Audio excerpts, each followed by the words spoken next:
Hello, gorgeous Capricorns. Welcome to this April 2019 reading. This month is such an enigmatic and interesting time, and you all are for sure a big part of that conversation, mostly because, as you are well aware, Saturn and Pluto are working with you, and both of those planets are starting their yearly retrogrades.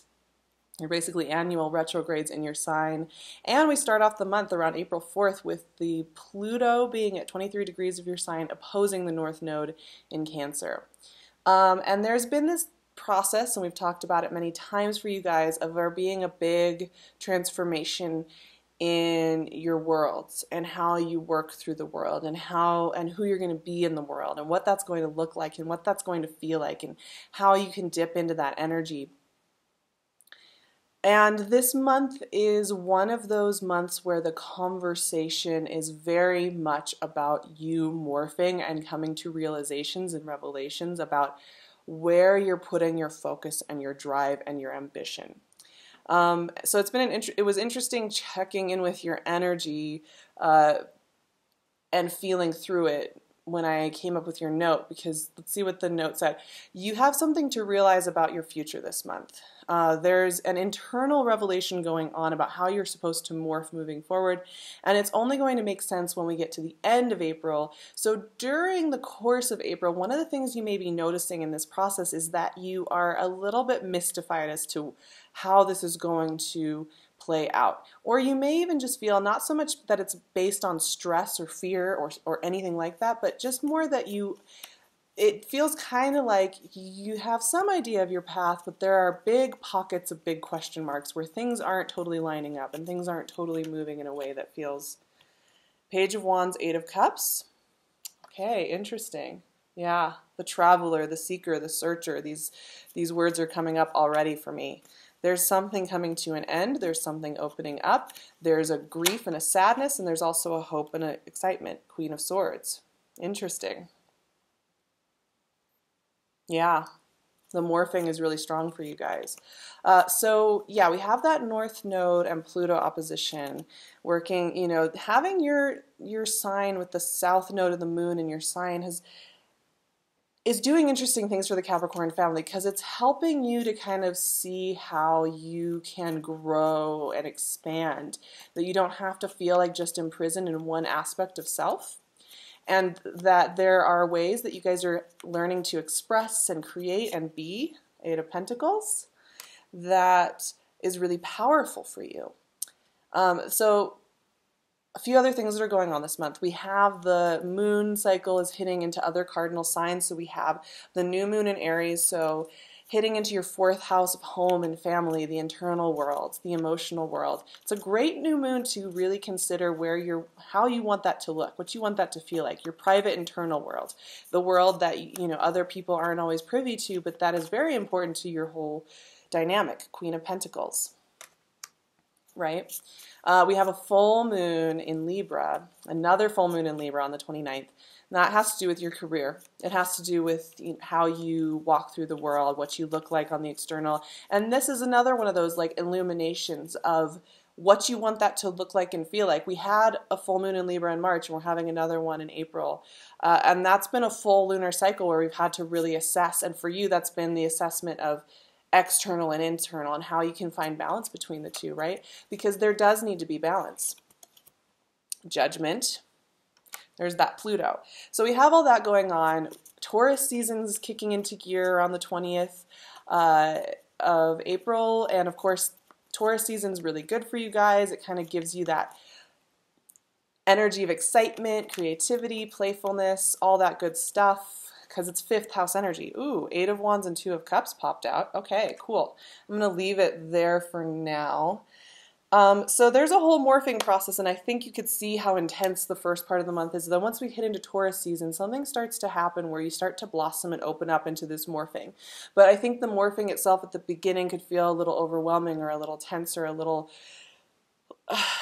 heavy, right? So a couple more things before we start talking about the cards. So we have all these outer planet retrogrades beginning this month as well. So Jupiter is going retrograde on April 10th. That's lasting until August 11th. That Jupiter retrograde is happening in your 12th house. And we are gearing up for Jupiter entering your sign at the end of this year. And this retrograde is a great time to do some deeper internal digging, slow down, check in with yourself. We also have Saturn and Pluto going retrograde in your sign at the end of the month, and those retrogrades are lasting until the fall. This is a great time to reassess, reanalyze, and reform yourselves into a new kind of system, and that can be really soft and subtle. It doesn't always have to be these huge, gigantic tower moments like we were having for you guys last year and the year before. This is much more about the subtle softness of choosing differently and choosing in ways that feel very authentic to your wonderful hearts. So let's talk about these cards, because what I'm noticing is you've got 3 8s in this reading, first of all, which is really interesting because 8 is, it's the infinity symbol. It's a number that's very deeply tied to like eternal wisdom, right? And connection to source and connection to process. It's also about mastery. It's a number of mastery, mastering a skill, learning how to be fully in something. It's also a number of movement in many ways. It's a beautiful number. So you have 3 8s, and they change. We start with one that's about leaving something behind. We go into an 8 that's about doing the work and showing up, and then we have another 8 that's about taking you forward into the next adventure. And that's kind of what April's about. And like I said, it's only going to make sense as the month is closing out and as you're kind of looking back at it and as you're sitting in the comfort of Taurus season.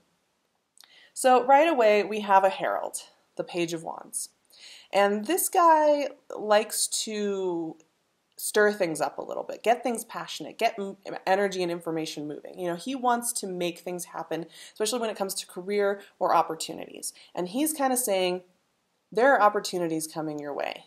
And you know it. It's kind of like you're standing at the beach and you see a big wave coming towards you, and you know that it's coming.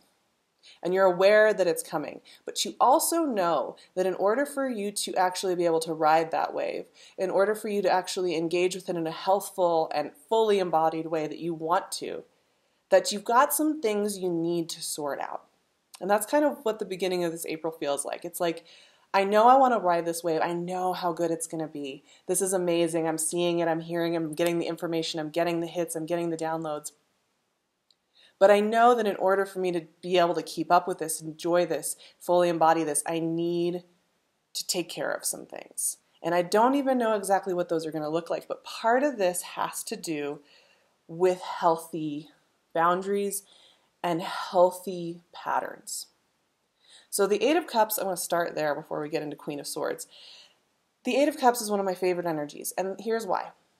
This character and this archetype is the seeker, right? This is somebody who is willing to leave behind what they know because they know they have to go search for more. They know they're not just supposed to sit here with good enough. And this is about emotionally good enough. We're not talking about like high standards, anything external. We're talking about where we are having patterns that no longer serve us when it comes to our emotional reality. So that can have to do with relationship patterns, that can have to do with where we're putting our heart and soul, that can have to do with our scheduling, all of that, where it's hitting though on our emotional core and leaving it behind. So for you guys, with this herald opening up the next doorway, one of the first things that has to get in order for you guys so that you can fully embrace and enjoy this next stage of life is to leave behind some old patterns when it comes to relationships and emotional work, emotional care. And the thing that I love about this card, though, is it's the inquisitiveness. It's not so much about, oh, I've got to let that go, as much as it is about, hey, I see that there is this mountain range that I need to be checking with, that I need to find out what is in there. There's something really good in there that is meant for me, and it's bigger than just a few cups on the ground here. This is something that I'm meant to search and seek out. This is something I'm meant to engage with. So I'm going to go ahead and take the risk and go and seek into that wilderness. And that is a little bit of that mystery energy. Water energy is very mystery based, and cups energy is water energy. And there's kind of this mystical, like, I don't know what's out there, but I know I need to go check it out, right? So you got that to start. The other thing that you have going on here is healthy boundaries. Queen of Swords is a communicator, first of all, right? She is going to say what she thinks, and she's going to set healthy boundaries. She's not going to take anything. Now, her shadow side is that she can be harsh and she can cut people out almost like preemptively before they can do anything to harm her. She can be those things. But at her best, the Queen of Swords understands where she needs to draw lines, where she needs to healthily say no to things, and where she needs to say, I can't offer you that. So this is another one of the key pieces that I'm noticing with your themes this month, is you're having to redefine what boundaries work for you. Now that can be in relationship, that can be in work, that can be in your own scheduling, that can be with how you speak to yourself when you're just alone with yourself. But there's something about you needing to communicate clearly and set healthy boundaries in new ways. I think sometimes, the thing with boundaries is that we have to constantly reassess them, because we'll set some boundaries and they'll seem really good and they may even be very helpful for several months or a certain point in time, but then we slowly morph and those boundaries need to shift a little bit. And we're not talking about just like basic standards of respect and stuff like that. We're talking about where we want to put our effort when it comes to work, where we want to put our effort when it comes to relationship, where we want to put our effort when it comes to what comes first and what comes second and how it all rolls. And so there's something about you morphing that as well. And that's part of this seeking and searching energy that we have. Now, if you do that, one of the first things that comes out of that is higher productivity, actually. More success, more of a feeling of groundedness, focus, clarity, and excitement. And in fact, one of the things I'm noticing with your energy is that there's a lot of excitement about what is fomenting. So despite the fact that there's this mysteriousness in the air with you guys, there's also this sense that you are working at your craft and there's momentum picking up for you as far as how you're sharing of yourself in the world and how you're making things happen in the world, and that you're feeling valued in yourself and you're also feeling like it's making a difference in the world. And that's really important, right? I mean, this is just really good energy for you guys. It's good energy for anybody.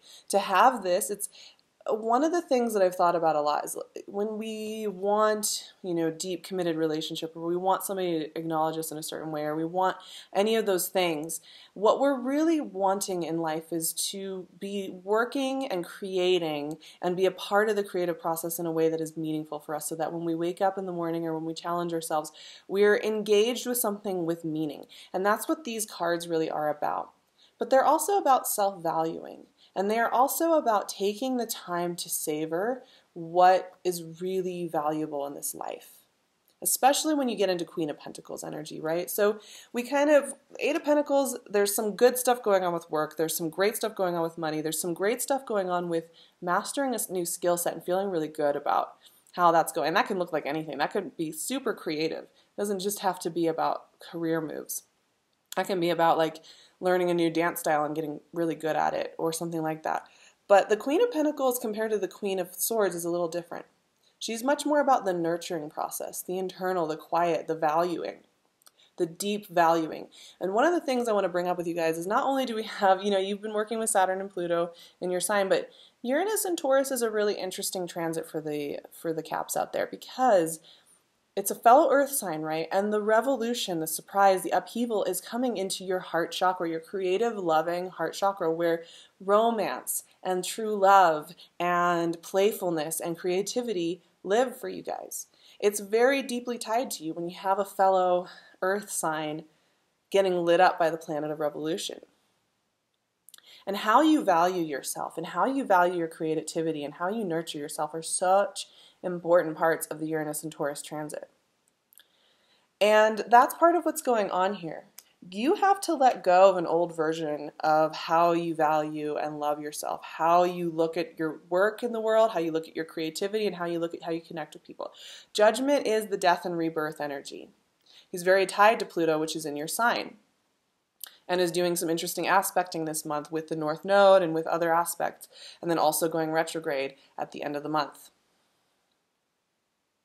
Judgment is about resurrection, it's about washing away, and it's about being open to grace and to the possibilities. So not holding yourself accountable for who you've been in the past constantly over and over again, saying, well, I've been this person in the past, so I can't be this new morphed version in the future.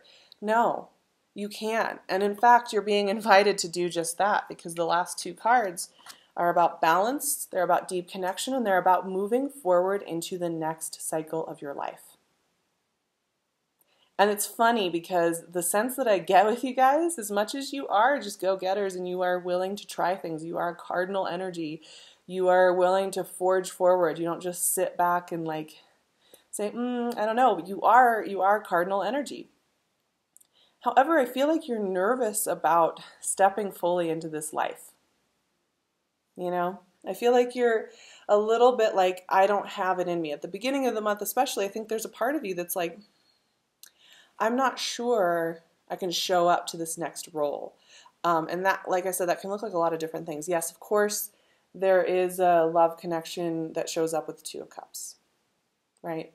But the Two of Cups also represents something so much deeper, which is a sense of balance and harmony and even give and receive, which is a big part of what we've talked about with you guys a lot. You want to experience even give and receive in your relationships and in what you're doing in the world. Sometimes you do have to give a little bit more, but there should be a holistic sense of balance in all of that, right? Not just you burning out time and again, but in there being a nice cyclical give and receive. But there's almost this nervousness of you stepping into this and stepping into this light and stepping into this. And it is high powered. You know, Eight of Wands is such an amplifier. It takes whatever's good and it's like, let's go. Let's go all the way there. Let's open the door. Let's start running. Let's let the wind run through our hair. Let's go fast. It's a really fun, playful energy, but it can move really quickly. And for you, starting off with these seeker, searcher, worker energies that are very quiet and very subtle, and you take your time, it's one foot in front of the other, into Eight of Wands and Two of Cups and Judgment, and all this expansiveness can be a kind of a shock. This is what I will say about this month for you guys, because it's beautiful energy, and I'm really excited to see you shed some of this weight, a little bit of this husk of anything old that's no longer serving you, and opening up to all these new opportunities and riding this new exciting wave that is coming your way. Let this month surprise you. Let yourself surprise you. Let the process surprise you, because that's a big part of what's going on here. You're meant to be surprised by this month. You are meant to experience it with a sense of wonder and openness. And the more you are open to the process and this kind of morphing field that is April, the more it's going to be able to give you. Let yourself surprise yourself. Let yourself open fully to this, and you will be surprised by how good it gets.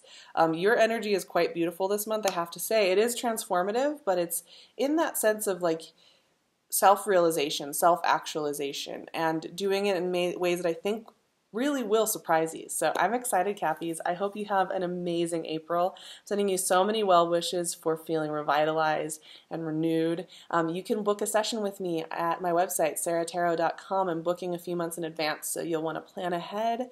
You can also find me on Instagram at SarahVerba. I would love to see you guys there. That's where I do a lot of the energy updates for the week and just generally what's going on. So it's a great place to connect with me. I will leave all the goodies in the description box. I'm also wearing PinkLune's gorgeous jewelry, so if you are looking for handmade, ethically sourced, unique, one-of-a-kind jewelry, great resource. I will leave her link below as well. She's giving you 15% off just for being one of my viewers and hanging out with me, so go check that out. I'll leave all the goodies in the description box. I love you guys so much. I hope you have a beautiful April, and I will see you very soon for more fun and adventure in this wild life that we live.